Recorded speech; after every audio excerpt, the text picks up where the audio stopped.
Good afternoon, everyone, and welcome. Today, we're going to talk about habits for successful teachers. I've been an educator for over 25 years, and I have served in the capacity as second to fifth grade teacher, kindergarten teacher, beginning teacher mentor. I've taught middle school social studies online, middle and high school English, a high school elective, a part-time job in the community college teaching daycare workers and teacher assistants. I've also taught in the university setting as well. And these habits that I'm going to talk about today need to become a way of life in order for you to be an effective teacher if you want to be on the cutting edge in education. You have to be consistent, a consistent lifelong learner, a consistent communicator with your students and parents and educational community. You have to be consistent in the feedback that you give your students and telling them ways that they can improve and ways that they can become more creative and to become a better student. You have to be flexible to change. I most definitely have learned that lesson in the many capacities that I have taught and worked. And being flexible to change has also been a challenge during COVID-19, from going to face learning to remote learning in a matter of days. This part was not as difficult for me because I have taught online classes before when I was working on the collegiate level and part-time as an adjunct instructor. I've even designed an online course. So the change to remote learning was not as frightening or it wasn't a culture shock because I was very familiar with it before. But you have to be flexible to change. You never know what duty you may have to take over. You never know which parent is coming to see you. You never know which subject area or grade your principal may change you to.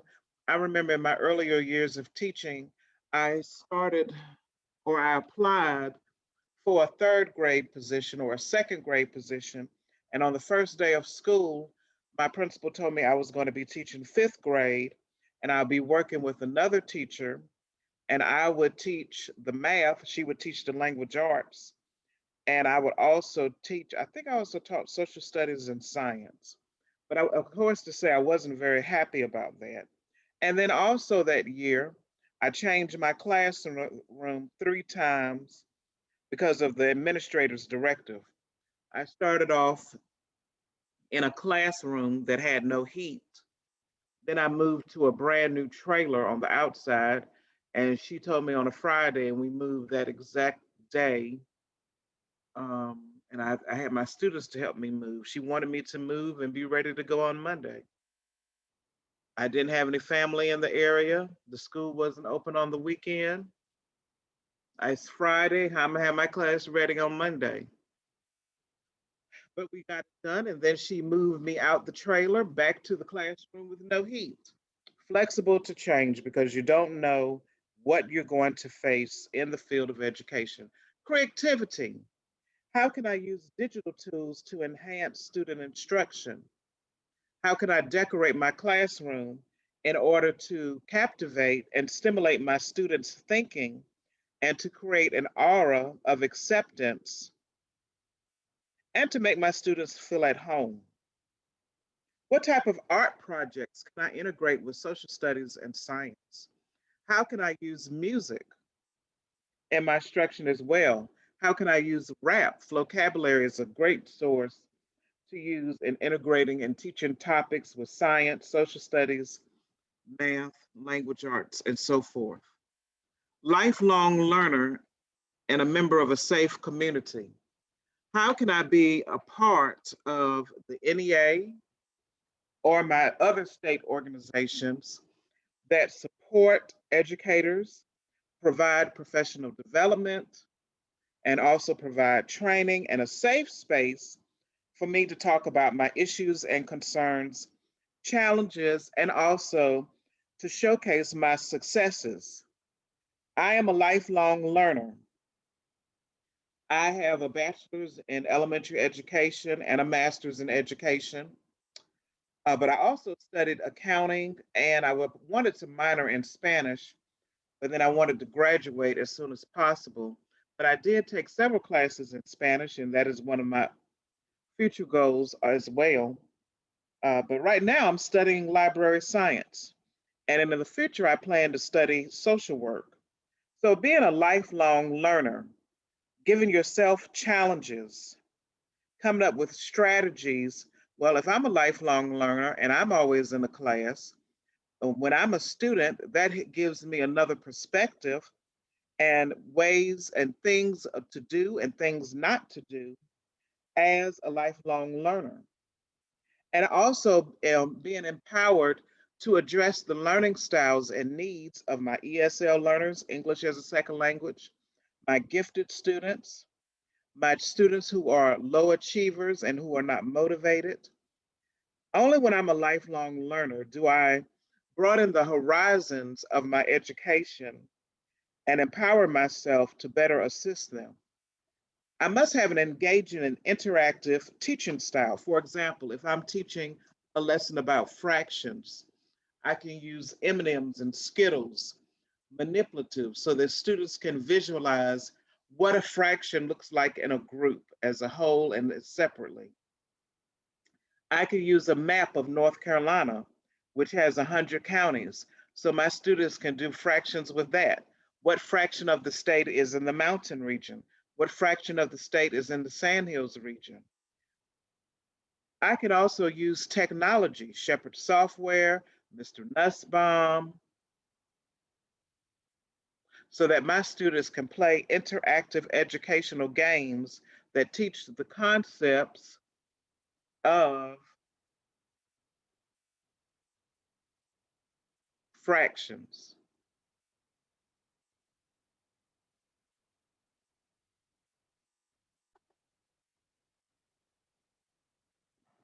Also, having clear learning objectives and how to ask questions using Bloom's taxonomy. You not only want students to give yes no responses, but you need them to be able to think critically.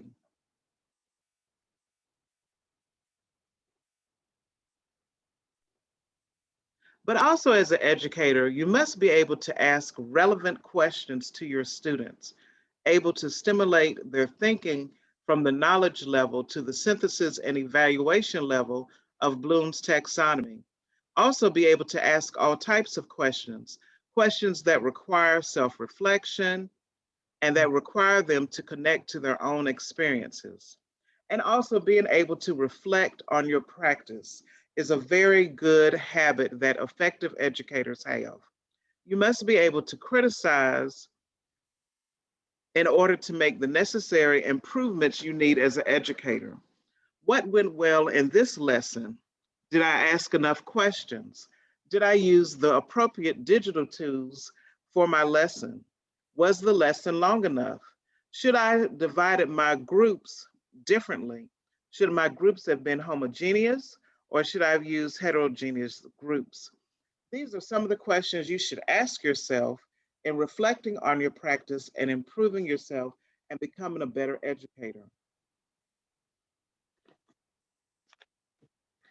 All educators must come up with goals in order to have an effective plan, and all this leads to success. You must have bright ideas. There's so many components involved in being an effective educator, from how to organize your room.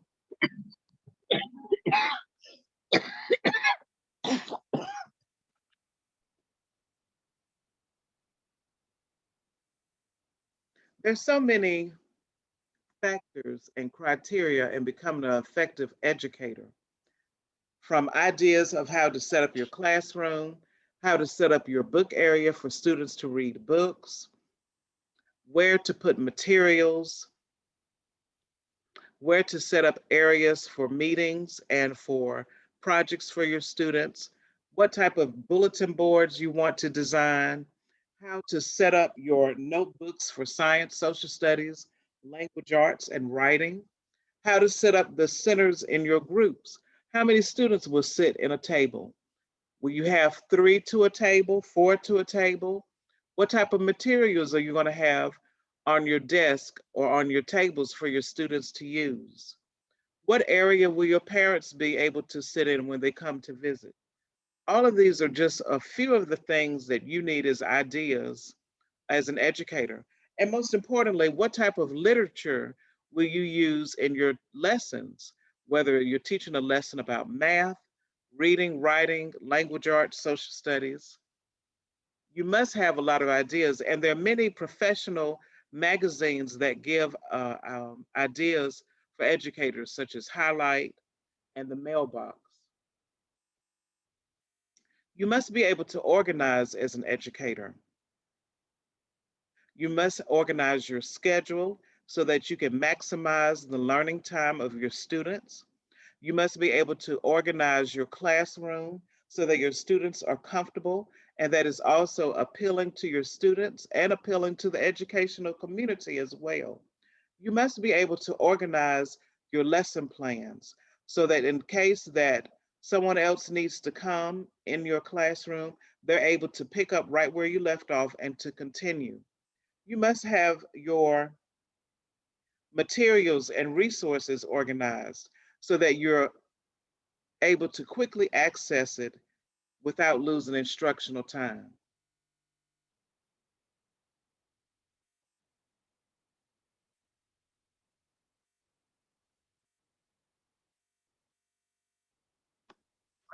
You have to, I like the fact that you mentioned organize. uh, if you fail to plan, you plan to fail. You got to be organized as an educator. Um, Now, a lot of times people feel like because they matriculated through the halls of academia, whatever the hall of academia they have matriculated through, they feel like this is what constitutes educator. I beg to differ with that. You can go to Yale, Harvard, wherever, but if you do not have people skills, you will not make a good educator. Um, you can have the best of plans, but you also have to be willing to be flexible. And that's something that a lot of people are not willing to do. You have to be flexible. You need to be in tune with a learner's learning style, but then you need to be in tune with teaching styles. And a person's learning style and teaching styles need to kind of work together. Some educators are like, it's my way or the highway. And I used to be like that when I first started out. I was young and dumb. Young, when you're young, you make a lot of dumb mistakes and what have you. I always had the students no one else wanted. I look at it this way: wherever you have, whatever hall of academia you matriculated through, you should be able to reach any level. I'm not trying to be funny. If a person has the intelligence of an imbecile, you should be able to reach them. And I don't mean any harm. If you can't reach the imbecile, I don't know what kind of educator you are, because you should be able to inspire, encourage, enlighten anyone. And that's the way I look at it. My area of expertise are those students that people don't want in their room. I'm that type of educator. As a matter of fact, it's funny now. My school district wants me back. Um, I got so tickled. I'm still laughing. Usually when I'm called, it's because it's a discipline problem. And what usually happens for me is the principals, they don't, in other words, they take a vacation when I come. That's not fair. Everybody ought to share the love, share the love, share the love. Which goes back to being organized. You got to be organized and all that. Teaching is an art, and you got to know that. You got to know the art. But you got to love people. I know the Lord helps us to love people. I understand all the above. But even with knowing the Lord, some people still don't have it. Um, some people don't need to be working with people. They need to be working in the back room with boxes. Because when you start working with a student, that's a human soul. And I don't like to see children um, taken advantage of. I remember a student, and I'm gonna try to say this without crying. I know of a setting I was in where the principal on the weekend was partying with the parents. Her family had a disco house. And so they'd party. On one end, they making money off of the people. They making money off of them because they drinking with them and. And then on Monday, when she got back to the schoolhouse as Miss Big Time Principal, she up there suspending the kids. So they had to be home with those parents that she just partied with. And this little boy in my room, we're calling Billy. Billy was street smart.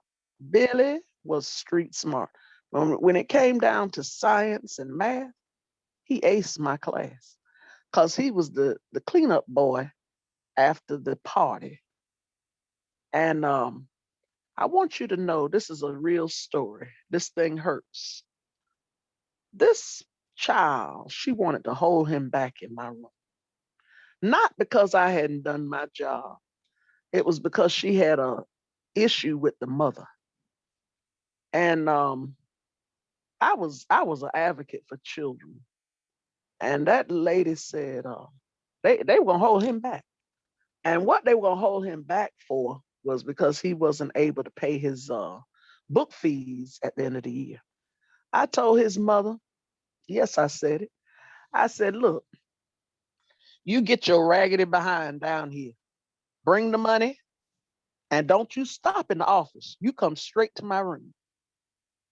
And she did. She was on drugs real bad. I knew that. I'm used to dealing with people that was on drugs because in our church in New York, we had a drug ministry. And I lived around folks like that. So I'm used to a lot of stuff. So anyhow, make a long story short, she did. She came. So when the little boy, I took Billy, I said, give me the money. And she did. She did everything I said. I said, and don't you leave out of this room until I get back. She said, yes, ma'am. I said, come on, Billy. I grabbed Billy by the hand. That old devilish secretary said, I said, this is Billy's money. She said, well, Billy is not going to be promoted. And I was a bold somebody. Bold, bold, bold. I said to her, I said, over my dead body, I said, here's the money. And you take this money. And so I went in there. She said, you have to see, I'm going to call her Miss Zebra. You got to see Miss Zebra on that. I said, okay, come on, Billy. I went right on in the office. I said, Miss Zebra, this is Billy's money. And over my dead body will he be held back. You got it? You have a good day. I said, come on, Billy. And I went on back to the room. They thought I was off the ching chain. And I went on back to that room. I told that mother, I said, now you take Billy home. You ain't got to worry about Jack because he going to the 3rd grade. I said, you ain't got to worry. Go on, take him home. And I told her a few other things in my own language. And she appreciated, and I said that to say this. As an educator, you got to be organized. You got to love people.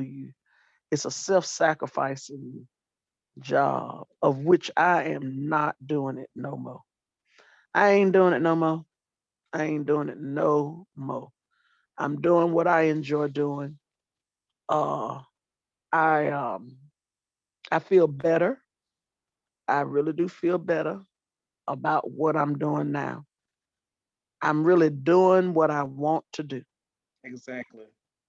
And I feel like, and I'm going to say, I'm tired of people taking my brain, hooking it up to their machine, and I'm doing what they want me to do. I'm tired of that. I'm not your experiment no more. I'm tired. So, look, y'all handle school the best way you can. Those of us that know better, we'll do better. And that's what my organizational skills have done for me. I am not going to be worried about all that other stuff. And so I love the babies. I don't like it when the babies are messed over. And that's sad to say. A lot of our children, especially children in these poor neighborhoods, those kids suffer. For a lot of our Thrown to the children, side. say that again. They're thrown to the side. They are. And I must say it because I've been on too many schools leadership teams, and too many federal dollars are wasted. When you're in a total Title One, and people don't realize this, but due to my late friend, Dr. Patterson, he taught me a lot about Title One schools. When you're in a Title One school, you're getting federal dollars, and no Title One school should be suffering. They got to have lunch. The lunch is coming from the federal program. I know what I'm talking about. And in that school setting, whatever that they need, they can get it. Why? Because they get federal dollars. Do you know the first 10 days of school is critical because those children, that allocation for those kids, it comes, it's there in that school. And if Johnny is not being serviced right, or Jane is not being serviced, then it's a crime being committed. The people in America haven't even got on to this. They get the money, they mistreat the children. Johnny or Jane's mom takes them out of that school. Guess what doesn't go with that child to the next school? The money. The money. The school that they left is got the money, and, and they can do whatever they want to do with the money. It's the biggest crime in the world.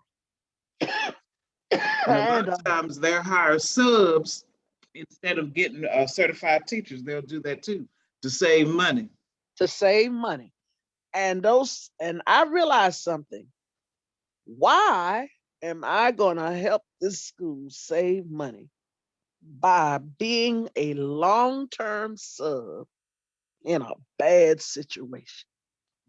I ain't subbing for nobody. Ain't gonna do it. Because, and they'll talk to those subs, and subs can be crazy because they'll tell them subs a whole lot of junk, trying to hold the sub there forever and a day. I said it's wrong.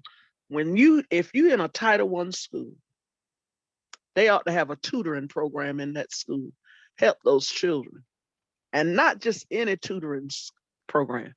You know, my former, have mercy, let me say it right because you are recording. But my former administrator spent over 80-some thousand dollars to have a company come in. I'm trying to be calm. And the counselor told me the children didn't know no more after they left than they did when they came.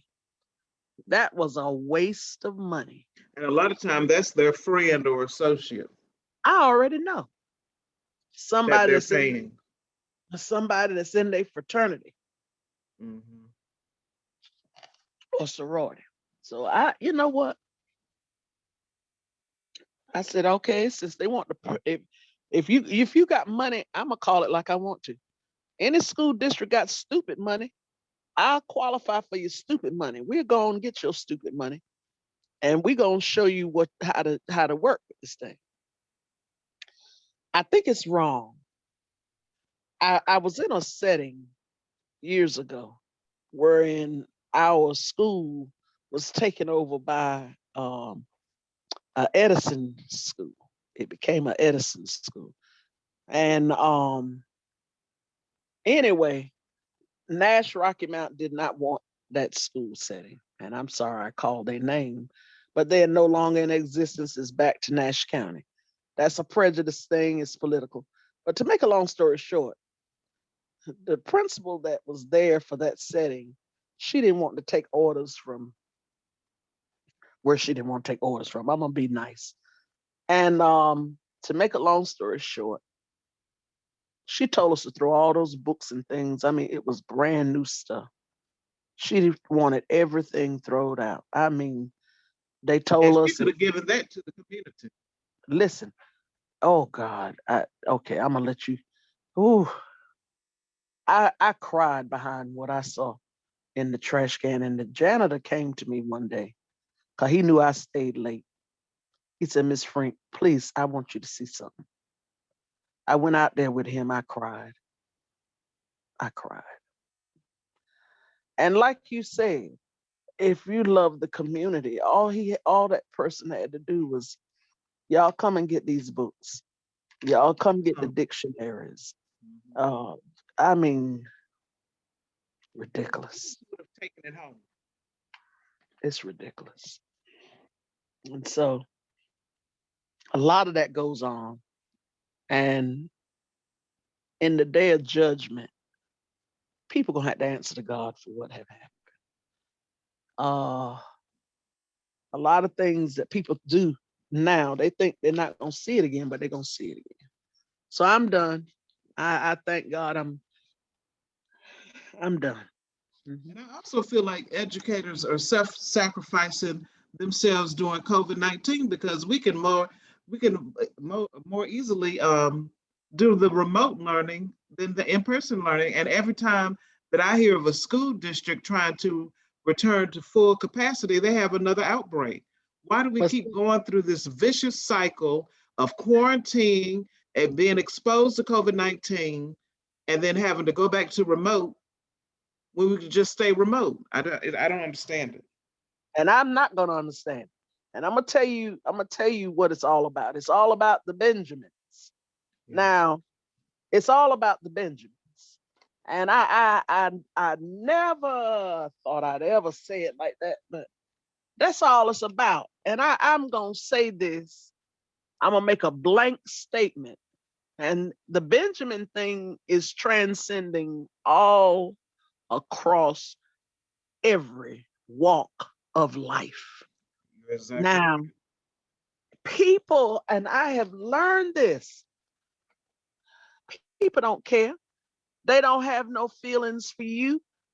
They could care less. It's what you can do for me, baby. What are you going to do for me? And that's what it's all about. And I tell any teacher, I just told one, I have teachers that call me all the time. Mhm. One in And they particular, need your support all the they time. need, they need my support all the time. One teacher called me and she said, what can I need to, what do you think I need to do? I said, well, you pray about it, talk to your husband, and what have you. Well, her husband told her she could come home, he'd take care of her. But her And that's a school, blessing. right, but her school said they wanted her to come back. So her husband said, well, all right, honey. I said, well, just for this 1 year. So you go on back. And she went back, but something happened. I can't recall what it was. Something happened. And she got so frustrated, she went back and she just couldn't take it. She said, she called me up in the middle of the day and she said, I want you to see something. So I had to look at this thing live. And she was telling me, she said, look at me in this room. And I looked, it was just her in the room. And she said, my kids are on remote. Why am I up in here by myself? Said, why am I here? Like I And said, I she said to her, I easily said, from home, just as huh? effectively. Huh? She could have worked from home just as effectively. That's what she said. And I told her, I said, well, again, I didn't want to, when people are making decisions, I really like for them to make their decision because whatever decision they make, I don't want them to say if they had listened to me, this, that, and the third. So again, she asked me to pray with her, and I did. She's home now, and she could care less. She said, I'm There are a home. lot of educators that requested to work from home because they have health issues and they're requiring them to be at school and they may have one or two students per class period. That doesn't make any sense to me. Well, I tell you what, if enough educators walk out the door, they'll know how it feels. And it's The very getting sad. I ready. love children and I love education, but some of these things that they're requiring are not fair. It's not fair. It's not fair. And they wouldn't want And their then when you own put people's life in danger, that's another story. it sure is. And who's gonna have to have sense for themselves are the teachers. Forget all of the benefits. Forget all that mess. And if you're a Christian, you're gonna have to just say, Lord, help me to what? Trust you. And just let it go. Let it go. Forget it. Let it go. I'm gonna tell you that.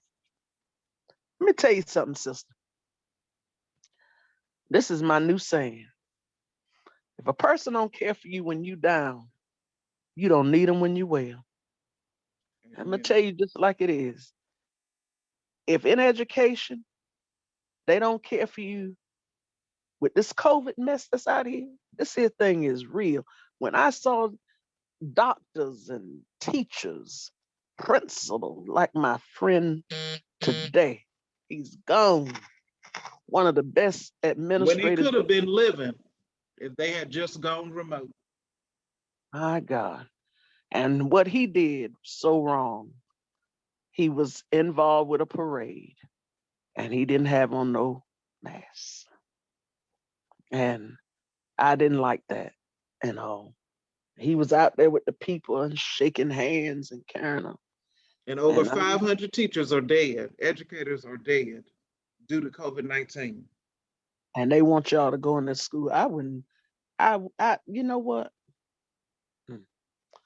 Oh I God. plan to finish this year as much as possible Right. because I've been here short term, but there's going to be Right. another plan. It's going to be another plan come August 2021. Right. And that's the way you do it. And don't even feel bad. Don't even feel bad because, like I used to tell the school, they wanted us to come in when it was ice on the ground. You know what I told them? I said, if I hit my car, are y'all gonna repair my car? I don't think so. So No, I'm they're staying not. home. And I told them, I said, you can take it out of my check if you want to. I don't care. I'm not coming in. And I didn't come in. And that's just the bottom line. And you got to realize what works for you. And And that's the I important part of being an educator too. You have to stand your ground. if you don't stand your ground, ain't nobody gonna do it for you. And I that's why I got tickled. My old school wants me back. I said, I ain't coming back. I ain't coming. I told Ella Battle, I said, I can't order me no chicken wings now 'cause the Pizza Inn people are closed.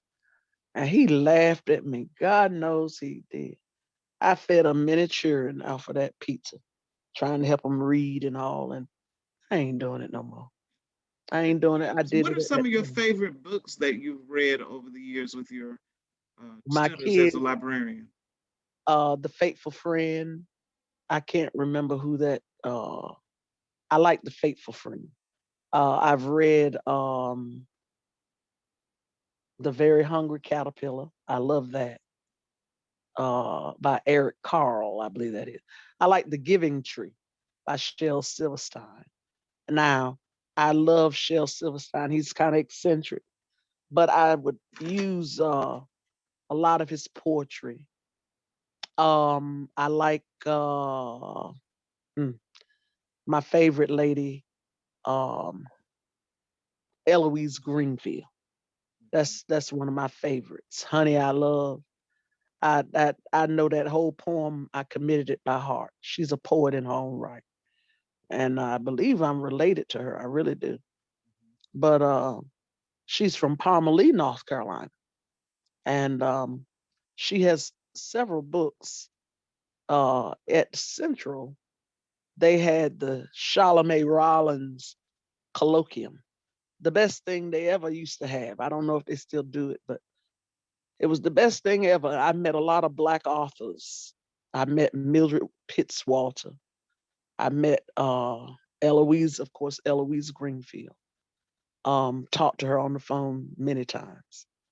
Um, what's another book I've read to my kids? This time of the month, Black History Month, I do a lot with inventions. That's how uh, I feel like if kids know who they are and whose they are, they'll do better.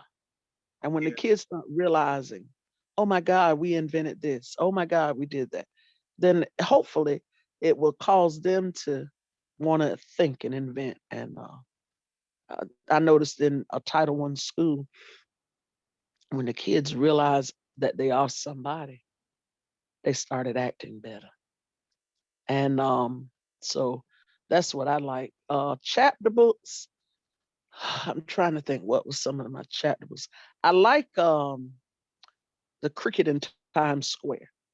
I've done that. Uh, I love that book. I like. I'm a E.B. White fan all day. I love Charlotte's Web. Um, E.B. White has other books that's out, but Charlotte's Web is the most popular. Let's see who else. Who else do I like? It's a lot of them. You asked I me. was a fan of Judy Blume and the Nancy Drew series and the Hardy Boys. The Hardy Boys, yeah, those Beverly are good. Clearly. Yeah, Beverly Cleary. Yeah, she And I has some like good. Patricia McKissick too. I do too. I do too. And That's Floyd. I think it's Floyd McKissick. The whole family, the McKissick family, is very talented. Brian, the son, Brian. What is Brian's name? Jesus. I met him. In fact, I got his picture. Mom and I went to see him, and he autographed a book for me. Um, Brian Pickney, I believe that's his name. Yes, that's it. That's a nice man. He's a nice man. That whole family is they're nice. And I have a lot, I got a lot of their books. In fact, uh, I have a lot of those books that have been signed by a lot of people. And that's what I enjoyed. I really when I'm gonna tell you something. What happened in my classroom when I got into the literature, for example, I love poetry. So I use poetry in my class. And I've used it in my classroom. And I'll never forget, it really made learning come to life. And uh, Yes. and the kids, I used to, the way I would say it, it really sounds jazzy. And the kids would start shaking their hips. Lord, I would get so tickled. And they would shake them hips. One little boy, he was white. And if that little boy didn't shake himself like Elvis Presley, I hush my mouth. He loved that poem, Honey, I Love. Do you know I can say this without crying? You know, I have kids that come up to me and they're 40 years old. Do you know they still remember that? I I have students uh, that call me. Um, it's a surreal, real moment when you hear a grown tail man. One morning I was out. I had my stick. I was really in a bad way that morning, and I had to go to a store real early. And this man was walking towards me with a child. He had on these raggedy pants. You know, they wear these raggedy pants now. That's the And style. I didn't know, I couldn't run. I said, Lord, why is this man coming towards me? Lord, what is this? And so when he got there by me, he said, you don't know who I am, do you? I said, no, I don't. I said, you look familiar, but I don't know. He identified himself. This is a sad story. I remember that child because the reason, and he was in my fourth grade class, he had gone through sexual abuse. His father abused him. And he was in my room. He didn't care about nothing. He didn't do no, he was just there. He and I didn't give up on him and work with him, and you know, uh he ended up being one of my AB students. Um Remember now, he was in my fourth grade class. So this man is grown now. He had his own child standing there with me. This white guy stood there and cried. He said, Miss Frank, I'll never forget you. I said, okay. He said, um, you knew what happened in my life. I said, yes, I did. And I remember that case very well. And he said, it was because of you that I didn't kill myself, because he was really going to kill himself. And it gets more emotional, so I won't go into it. But he made it. And he was standing out there crying. I said, if you don't get yourself out from in front of my face crying like this, I said, you going to make people think that I done something to you and I ain't done nothing to you, boy. Go somewhere. Go on somewhere. And he was just, crying. I had another child. I taught kingpin children. I didn't make a mistake. I said kingpins children. We don't know who comes through our door. Right. And I taught this. This child whose father was one of the biggest drug dealers in the area. He broke a desk in my room. And I didn't know what I was going to do with that desk. I said, that boy broke the desk with his natural hand. Daddy said, don't get him a new desk. Let him have that same desk the rest of the year. And when you'll know he's getting himself together, because he going to try to do his work. He going to learn his lesson. And he did. He learned his lesson and all. I was at a school. It was when I was a librarian. We had a carnival, fall carnival. And I saw him. He's tall. He was real tall like Chris. And he said, I said, how you doing? I call him Billy too. And I didn't realize that was his child. I should have known. I know the little boy looked familiar, but I couldn't put it together. And it was his son.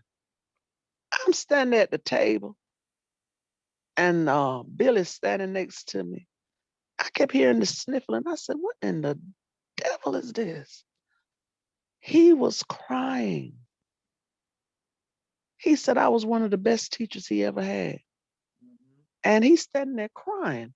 I told the ladies, you had to The teachers, the touch lives forever. That's real. that is real. And that child was crying. I mean, he stood there, a grown tail man, boo-hooing. I said, I'm gonna get away from this man because I ain't done nothing to him. He crying like I done something to him. Lord, if the people didn't laugh, and he didn't do nothing but laugh, but he was crying up something.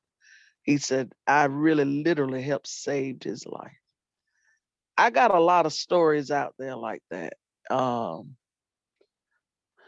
the conference that I'm having, one of my students is the speaker. And Wonderful thing. I listen at a lot of things they say. I don't remember all that stuff. They remember. And see, that's why a teacher needs to understand their role. You are a memory in their lives. And they're going to remember good teachers they remember. And they're going to remember the bad too. And I'm going to tell you something. And the ones who didn't care. That is it. And I've seen this statement, and I've gone to too many conferences, and you've seen it. A person don't care how much you know. They care. They want to know that you care. It don't matter what you know. It don't matter what's on your resume, but it do matter how you make a person feel. How you make that person feel is what they're gonna remember for a lifetime. And I am very conscious. And when I said this, and I really said it and didn't realize I was prophesying to myself. I said, as an older lady, I won't have to worry. I can walk the street, but my kids will take care of me. Literally, that's true, because some of my kids are not on the right side of the track. I was getting gas one night. My grandmother was so squirmish of people. And my mother was in the car, and I got out in this neighborhood, kind of a rough neighborhood. I had to get some gas. And this young man came up to me with all these dreads down to his behind. And he said, Miss Frank. And yeah, he was high as a kite. And he told me, he said, I know I ain't doing right. He said, but I saw you. I said, that's Miss Frank. He said, I love you, Miss Frank.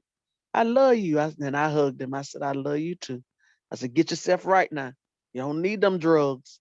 Yes, ma'am. You right. Yes, ma'am.